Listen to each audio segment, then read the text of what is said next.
ഇന്ന് നമുക്ക് ഉഷ പവർ മെഷീനിൽ ബോബിലിന് എങ്ങനെ ത്രെഡ് ചുറ്റും നോക്കിയാലോ. ഈ സ്പൂൾ പിന്നിലിട്ടിട്ട് ഈ ടെൻഷനിലൂടെ എടുക്കുക. ഉണ്ടോ, ഇതാണ് ടെൻഷൻ. ഈ ടെൻഷനിലൂടെ എടുത്തിട്ട് ബോബിലിൽ നന്നായിട്ട് ടൈറ്റ് ചെയ്ത് നമ്മൾ സാധാ ചെയ്യുന്ന പോലെ ത്രെഡിൻ്റെ ചുറ്റുക.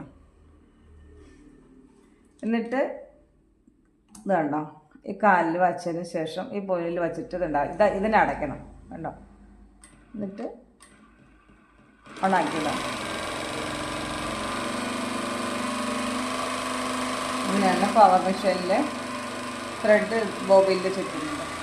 ഇനി ഇത് ഫില്ല് ചെയ്ത് കഴിയുമ്പോൾ ആ ബട്ടൺ അങ്ങ് തന്നെ അമർന്ന് പോവേ.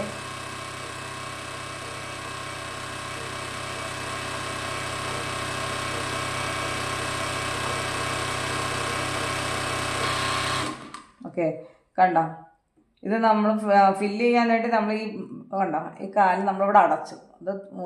ഇത് ഫില്ലാവുമ്പോൾ കറക്റ്റായിട്ട് ഇതങ്ങ് തള്ളിപ്പൊക്കോളും. കണ്ടോ, അപ്പോൾ നമ്മൾ മനസ്സിലാക്കാം ഇത് ഫില്ലായിരുന്നു അല്ലേ. ഓക്കെ.